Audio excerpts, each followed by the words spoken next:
هو الكلام أرسلت ورا كم تكسب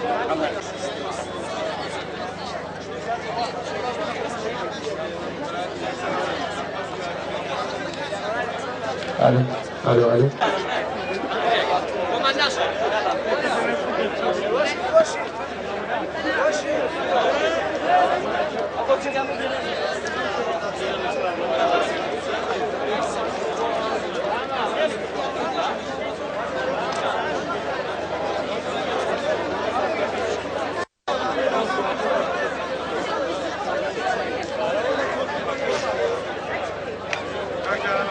Ciao cane, madre che cacca cami.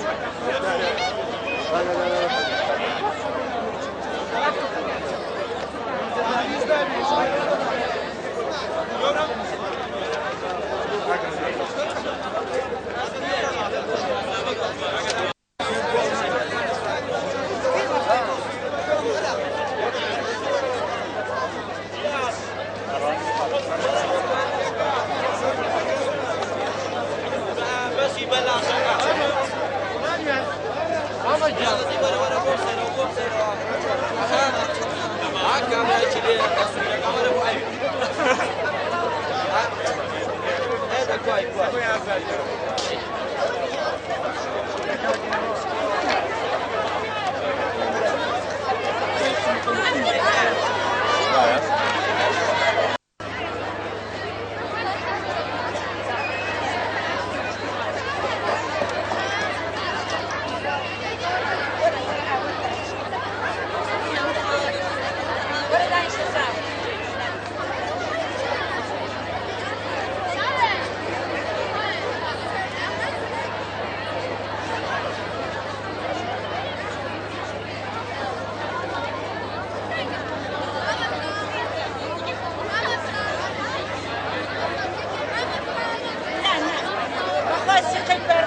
على ما بس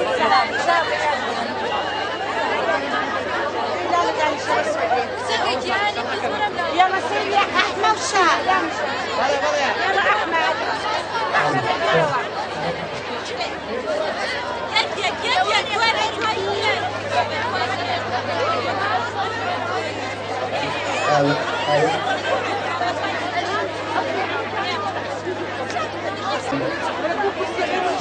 كيف استيكم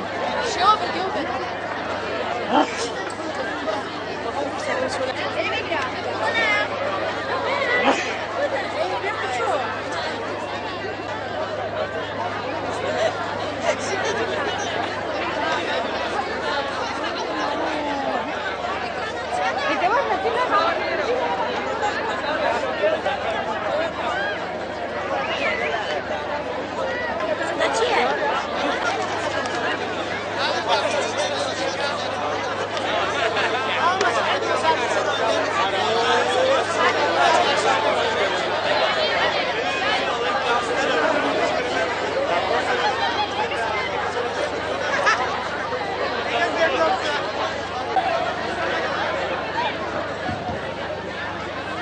داوانا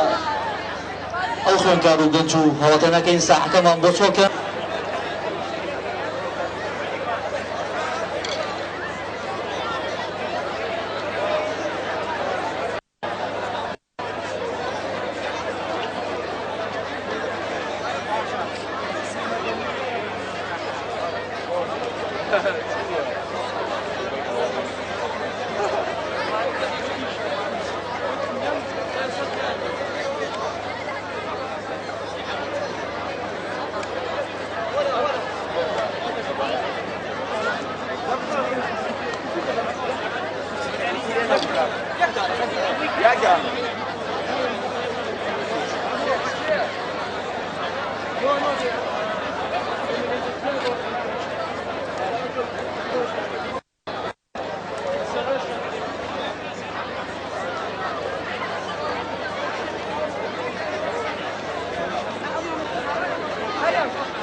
پیروز برزاگی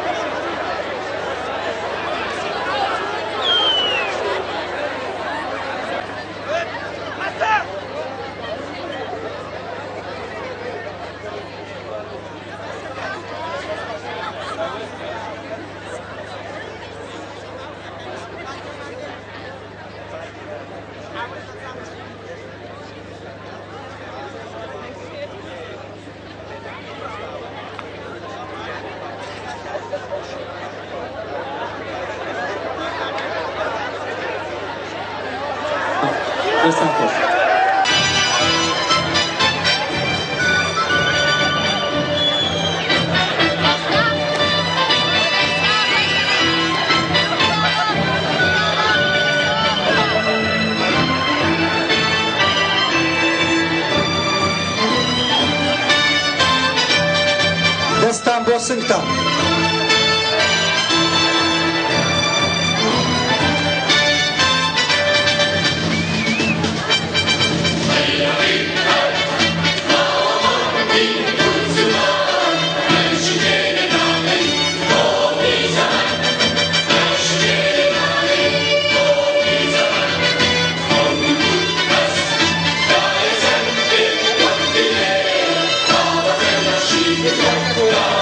Yeah.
بەخێربێن بۆ مەراسیمی بەرزکردنەوەی ئاڵای پیرۆزی کوردستان. ئێستا لە ژێر سایەی ئاڵایەکدا وەستاوین کە چەندینەوەی ئێمە خۆی لە پێناویدا بەخت کردووە. ئاڵایەک نەوە لە دوای گەڵی سووری بەستووە و پارێزگاریان لەو ئاڵایە کردووە. ئێستا دەبینین پێشمەرگەکانی ئەم وڵاتە کە ناوی کوردستانە بە درێژایی 1000 کیلۆمەتر ڕوبەڕووی دڕندەترین دوژمن و تاریکترین خاوەن بیری سەر زەوی دەجەنگن، ئەویش لە پێناو مانەوەی ئەم ئاڵایەدایە. ئاڵایەک سەربازەکانی ناوی پێشمەرگە بێت، ئەبێت چه هێزێک جورئەتی هەبێت تەنانەت بیر لە ناوبردیشی بکاتەوە. کەواتە با سەرمان وی بکەین و خۆمان بە میلەتێکی خۆشبەخت و کامەران بزانین کە خاوەنی ئاڵایەکی نەمرین لەو جۆرەی ئاڵای پیرۆزی کوردستانە.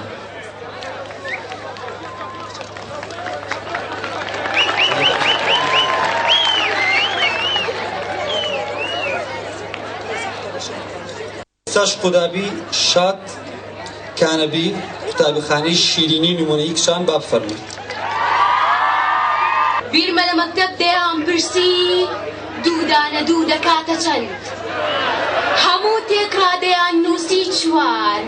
کەچی من لە حسابان نمرەی کەمم دەهێنا و دەهاتمە خوار، ئەویش تەنیا لەبەر ئەوەی لای من وابوو دوودانە دوو دەبن بە یەک نابن بە چوار، لای من وابوو ددان و دوو لێ و زبان نابن بە چوار، ئەبن بەزار بە تێکرایی دەکەن هاوار، لای من وابوو دوو دەست و دوو لاقی مرۆڤ نابن بە چوار، لە لەشێکا وا دێنەکار، لای من وابوو گەڕەک کۆڵان خان و شەقام نابن بە چوار، ئەبن بە شار تێیدا دەژی دەوڵەمەند و خەڵکی هەژار، لای من وابوو کۆڵکە و ڕیش و لق و گەڵا نابن بە چوار، ئەبن بەدار هەندێک کورت و هەندێک درێژ وەکو چنار، لای من وابوو ئەوین و دڵ جوانی و پاکی نابن بە چوار، ئەبن بەیار لە لای دڵدار، لای من وابوو ئەو هەموو دوو بە دووەی وا دەبن بە یەک نابن بە چوار، گەلێک زۆرن بەڵام لەکوێدا دێنە ژمار، هەر ئەوەندەی دەزانم لەشم سەد پارچە بکەن، بمدەنە ژێر گول لەو ڕەگبار، بچمە سەردار قسەی دڵم بێتە سەرزار، کوردستان هەر وڵاتێکە و نابێ بە چوار، نابێ بە چوار.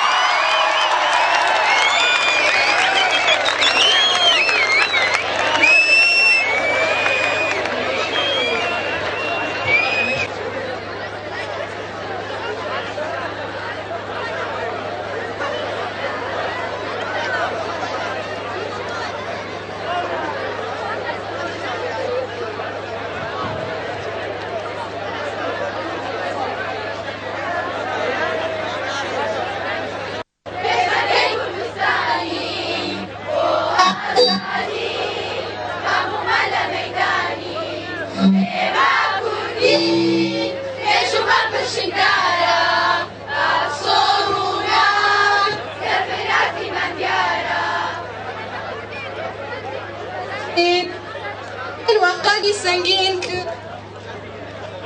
امدين وقنديلها قردين خينيلا يرنجين كي كولا دلمان ميجوني سنجين وەک ئاگێر هەرچەند دوورکەونەوە بەتاوتر هەڵێن دەبینم نزیکترن گەورەترن بڵندتر ئێمە هەموو شەوبەی دڵای ناهرین ئێمە کوردین قەت نابەزین نامرین پێوە قازی ئێمە سن کوشکاکی سەرمان لاڕێی گیانە بەخشین بێباکی ئێمە هەموو شەریف خەندانین خامەی جوان و ڕەنگینی بەدرخانین ئێمە هەموو دێبەلەی کوردستانین بۆ ئازادی هەموومان لە مەیدانین ئێمە کوردین لێژومان بشندارە ئاسۆ ڕوونان سەرفێراتی مەندیارە هەڵەبجەی شەهیدین ئەبسەخانی خانەدانی حەفیدین ئێمە هەموو مەستورەی ئەردەڵانین خانزادی میری باشکۆی سۆرانین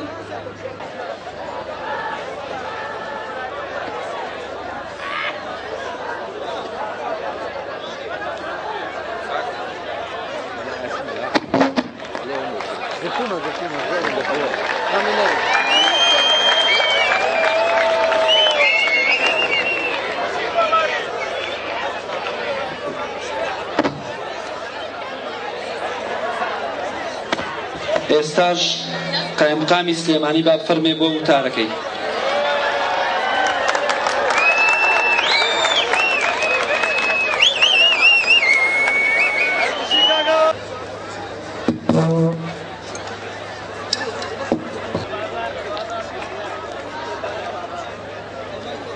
ڕۆژی ئاڵا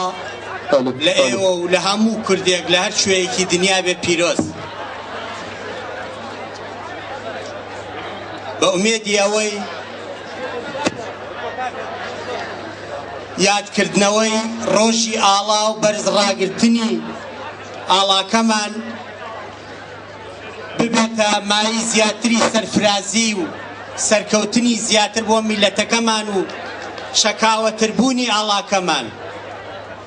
بە ئومێدی ئەوەی ئەم ئاڵایەمان ڕۆژێک بێت لە پاڵ ئاڵای وڵاتانی ترە لە نەتوێگرتووەکان و لە هەموو محافلی نێودەوڵەتیدا لە پاڵ ئاڵاکانی ترا بشکێتەوە بەشەکێتەوە. لە کاتێکە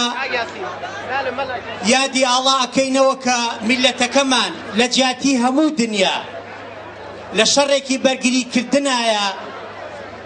لە ئازادی و لە هەموو بەها مرۆڤایەتیەکان بە درێژای زیاتر لە 1100 کیلۆمەتر هەر لە کۆبانیەوە تا جەلەولا و سعدیە و هەمووشمان نەزانین ئەو شەڕە لە جیاتی هەموو وڵاتان و میلەتانی تری دنیا ئەکرێت. ڕاستە ئەمڕۆ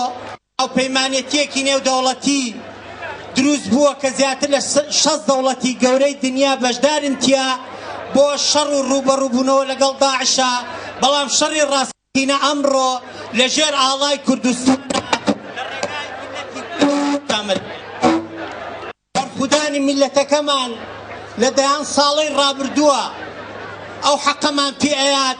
کە ئاڵاکەمان لە پاڵ ئاڵای وڵاتانی دنیایە بەربەردی بشەکێتەوە. بۆیە جێ خۆیەتی لێرەوە سەری ڕێز و نەوازش بۆ هەموو ئەو شەهیدانەدا بنەوێنن کە لەژێر سێبەری ئەم ئاڵایە شەهید بوون. وەسڵاو بۆ هەموو پێشمەرگە پەرلەمانەکان بنێری لە کۆبانیەوە تا جەلەولا سلێمانی و ڕێکخراوی گەشە بۆ تواناکانی لاوان و هەموو ئەو فەرمانگە و ڕێکخراوانەی تر کە بەشداریان سازدانی ئەم چالاکیانەیە. ئێمە ساڵی پاریش لەم ڕۆژەیە بەشداری هەمان چالاکیمان کرد، بەڵام ئەوەی تێبینی ئەکرێت ئەم ساڵ چالاکیەکان زیاترن بە ئومێدی ئەوەی کە بە هەموو لایەکمان ڕێزێکی زیاتر لەم ڕۆژە بنین و زیاتر شەکاوە بێ ئاڵاکەمان. جارێکی تر ئێوەش هەر سەربەرز و سەرکەوتوو بن، شەکاوە بێت ئاڵای بەرزی کوردستان.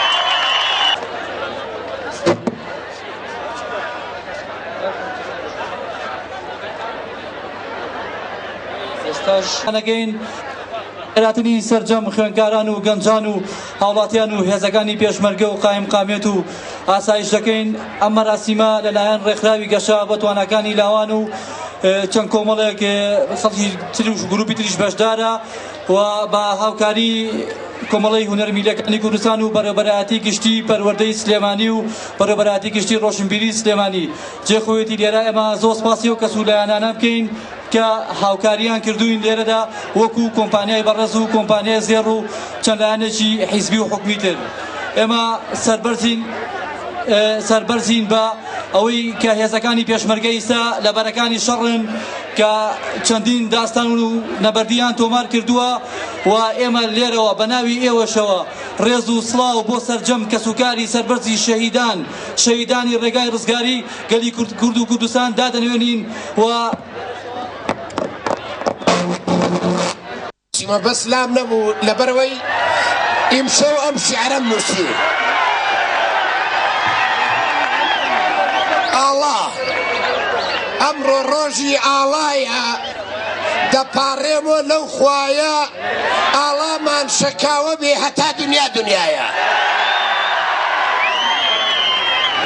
ئاڵاکەمان چوار ڕەنگە وەک قەرەوەڵ تفەنگە گەلی کورد ئاشتی خوازە هەرچەند ئەمڕۆ لە جەنگە ڕەنگی سوور و قرمزی هێمای خوێن شەهیدانە خۆیان کرد بە قوربانی بۆم گەل و نیشتمانە سپی هێمای ئاشتیە ئاشتی خواز وەک کورد نییە ڕێزی دوژمن دەگرێ ئازاد بڵێن وانییە سەوزیش هێمای بەهارە جەژنی چینی هەژارە خۆ ناپرۆشن بە پارە ڕەنجی ئاشکرا و دیارە زەردی 21 پەڕە هێمای جەژنی نەورۆزە سەری ساڵی کوردیە دژمنان پێی ئاڵۆزە هەر هەموو نەتەوەکان خاوەن ئاڵا و دەوڵەتن ئەی قەومی کورد بۆ نەیبێ زۆر ئازا و بلیمەتن ئەمەرە کڵۆڵ سووری ئاڵاکەیان لەسەری سەرەوە داگیر کردووە جاران کە جۆم لە شعرەکەی عەبدوڵڵا پەشێوە بوو ئەی بێ ئاڵا بۆ دەرەوە هەموو جارێک وەکو هونەرمەندێک خوێن لەبرین مەچۆڕا بەڵام ئێستا سپاس بەخوا خاوەنی ئاڵاین خاوەنی وڵاتین لە سایی ئەو ئاڵا پیرۆزەیە کە بە قوربانی چەندین شەهید و ئەو پێشمەرگە قارەمانانەی کە هەتا ئێستا داکۆشی لە خاچی پیرۆزی کوردستانەکەن ئێمە وەکو کۆمەڵی هونەری میلی کوردستان ماوەی چەند ساڵێکە بە چەند شێوازێک بەشداری لە ڕۆژی ئاڵایەکەین ئەمڕۆ لەگەڵ ئێوە لە خزمەتانین لەگەڵ ڕێکخراوی گەشە بۆ توانەکانی لەوان لێرە بەشدارین بە چەند هونەرمەندێک لەوانە هونەرمەندی کۆمیدی بەناوبانگ عیرفانی وەسا محەممەد لێرێ لەگەڵمانە